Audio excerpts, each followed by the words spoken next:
Next is diatomic molecules as a simple harmonic oscillator. As it is assumed that atoms of diatomic molecules are vibrating along the direction of the bond. ठीक है. As a result there is a देखो vibration होगा two atoms का. ठीक है. So there is a periodic lengthening of the bond, है ना. And next time there is a shortening of the bond. एक बार तो वो इंक्रीज होगी बॉन्ड लेंथ, है ना.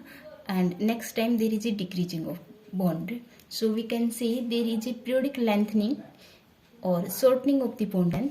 The two atoms of the molecules हम मान लेते हैं कि that A and P having mass m1 and m2 and mu is their reduced mass that is given by m1 m2 over m1 plus m2.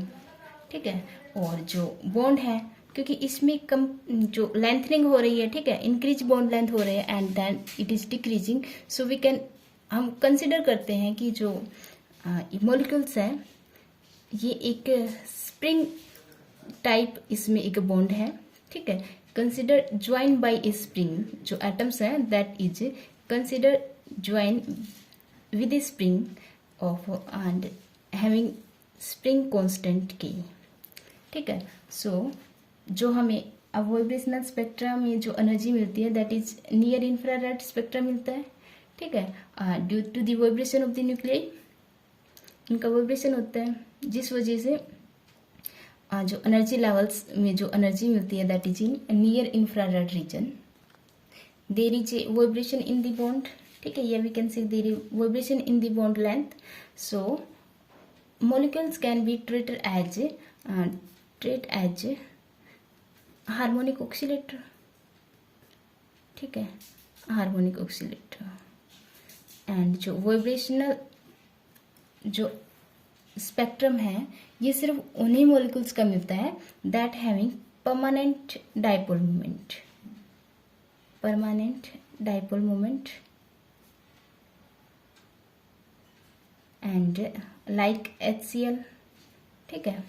सो इस type की molecules that having permanent dipole moments interact with the external EM radiations. ठीक है. Electromagnetic radiations. Then we get vibrational spectra as the molecule is vibrate. ठीक है. So we can say oscillating dipole moment है यहाँ पे. oscillating dipole moment that interact with the EM radiation, external EM radiation. ठीक है. and there is a vibrational spectrum. so जो एक spring constant के माना है. ठीक है. बॉन्ड को एक स्प्रिंग के जैसा माना है और उसका जो स्प्रिंग कांस्टेंट है that is K. Now potential energy of this system. ठीक है. अंडर द इफेक्ट ऑफ जो न्यूक्लियाई है दो एटम्स के वो वाइब्रेट कर रहे हैं then the potential energy let's say it is given by VR. ठीक है. And that is given by K. X square होता है या फिर डिस्प्लेसमेंट स्क्वायर होता है. ठीक है. So we can write R minus RE whole square. RE वो डिस्टेंस है इक्विवेलेंट डिस्टेंस. ठीक है. R after the lengthening of the bond. ठीक है. After the lengthening of the bond distance is R in between the nuclei and जो equivalent है that is RE. So we can write potential energy is half K and displacement square. This is the displacement and it is can be written as half kx square. ठीक है. K is spring force constant है यहाँ पे. R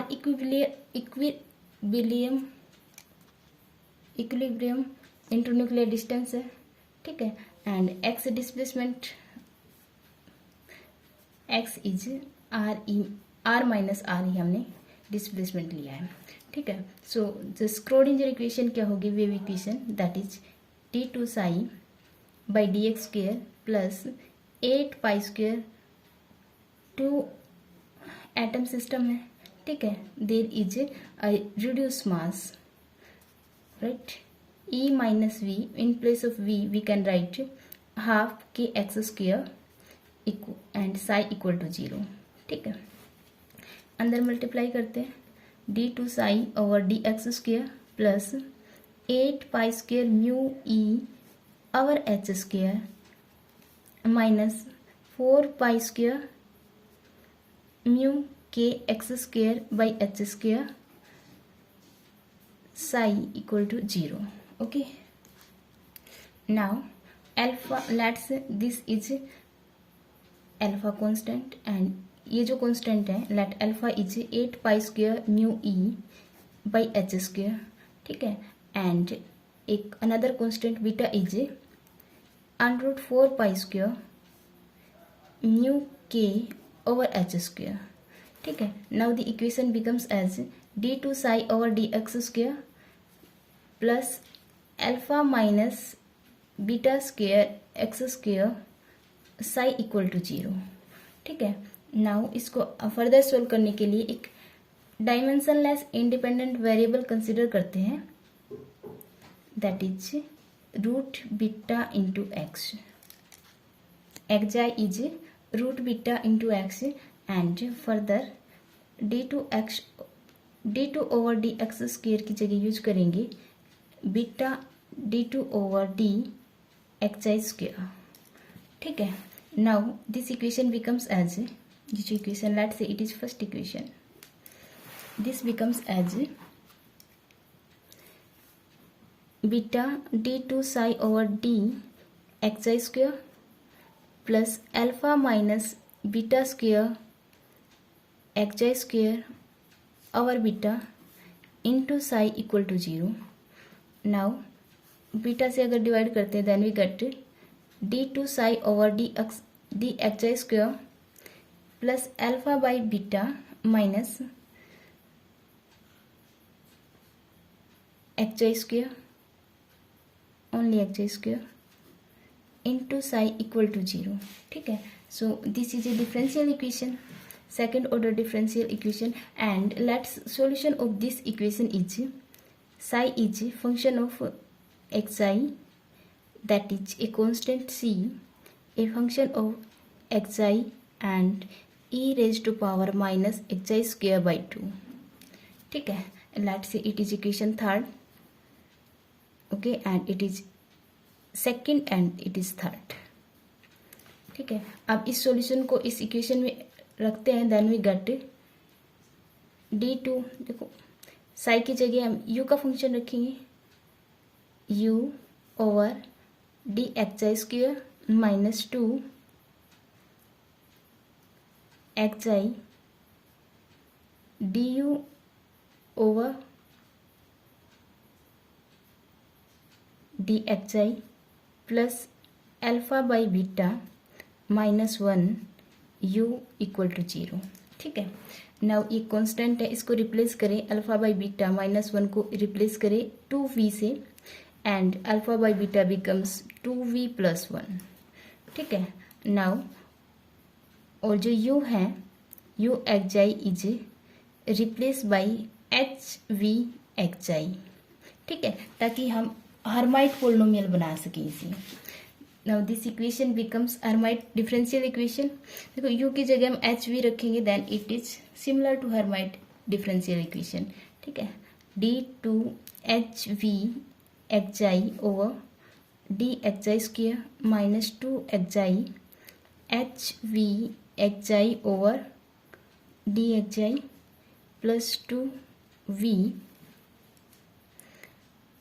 इसकी जगह 2v रखा है. ठीक है, and H we x I equal to 0. Okay, and देखो इस सॉल्यूशन में u की जगह हम एच वी रखेंगे. ठीक है, या फिर ये कहें कि इस इक्वेशन का जो सॉल्यूशन होगा that is psi x i is C H we x i e की minus x I square over 2.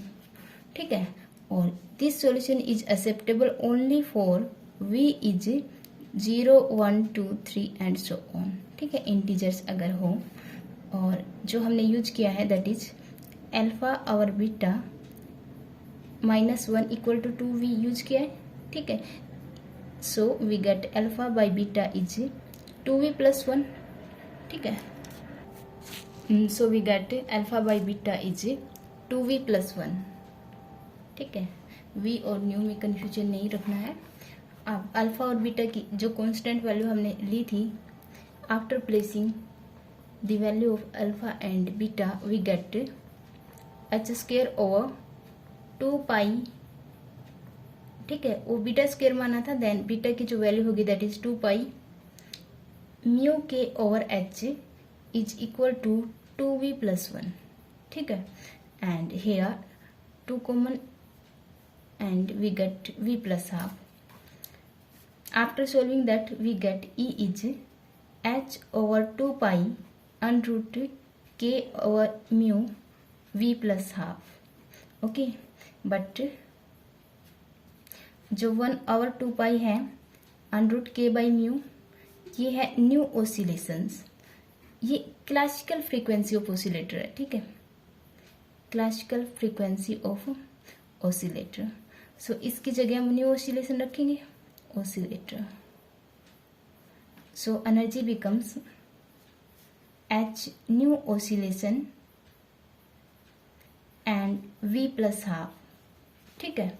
So this gives the this equation, let's say it is equation number 4, give the allow energy for the harmonic oscillator and V is a vibrational quantum number, vibrational quantum number, ठीक है, and जो value होगी V की that is 0 1 2 3 and so on. अगर V 0 है then we get 0 point energy. Let's say E for V0 that is non zero मिलेगी and that is H nu oscillation over 2, ठीक है, एंड ये quantum mechanical oscillator के लिए non zero होती है, ठीक है, दिस इज नॉन जीरो, ठीक है. So it is your article for the diatomic molecules as a simple harmonic oscillator, ठीक है. After having the energy value, ठीक है, we calculate it is in wave number form, ठीक है, and then we draw the energy lines and their spectrum. So we will study in next video. Okay.